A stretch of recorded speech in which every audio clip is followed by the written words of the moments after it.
மாப்பிள்ளை பக்கத்துல உட்காந்துக்க. யாரும் இல்லைன்னாலும் இருக்கிறதா நினைச்சுக்கோங்க.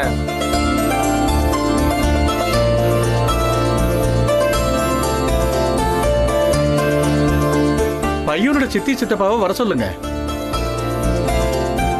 ரேணுகா வாடி, ஏன் நிக்கிற? வா. இவ்வளவு தூரம் வந்தாச்சுல, என்ன வெத்தலை பாக்கு வச்சா அழப்பாக வந்து நில்லுங்க.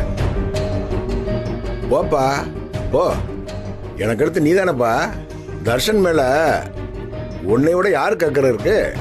போப்பா போய் நல்லபடியா செய் போ. சீக்கிரம் வாங்க, நேரம் ஆகுதுல்ல. வாயா போடி. யோ சீக்கிரம் வர சொல்லியா. மாப்பிள்ள சித்தப்பா சித்திக்கு நிப்பாட்டுங்க.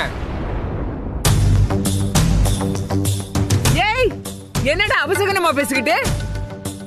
எதுவா இருந்தாலும் ஒரு முறை வேணும்ல அத்தை. டேய் என்ன முறை, என்ன வளரிட்டு இருக்க? மாம்ஸ், இருந்து இப்பதான் உங்களுக்கு ஒரு முக்கியத்துவம் கிடைச்சிருக்கு. இந்த மெமரிஸை ரெக்கார்ட் பண்ணி வைக்கணும்ல. இந்த போட்டோகிராஃபர் பையலையும் பாட்டு எடிட்டர் பையலையும் ஆளையே காணுமே.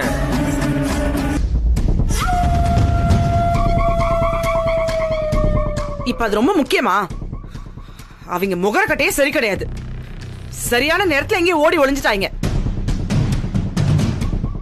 மாமா வேற போட்டோகிராஃபரை வர சொல்லியிருக்கேன். நம்ம வேலையை பார்ப்போம். ஐயா நீங்க ஆரம்பிங்க, பாத பூஜை ஆரம்பிங்க. என்ன சொல்றீங்க? ஓடி ஒளிகிற அளவுக்கு அவன் ஒன்றும் தப்பு பண்ணலையே.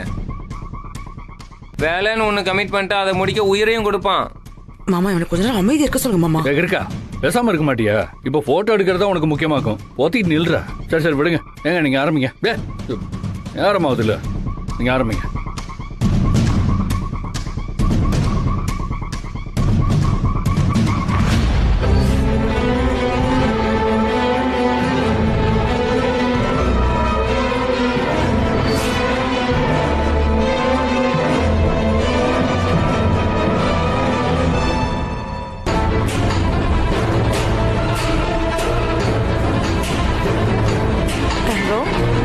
அழகா இருக்கு.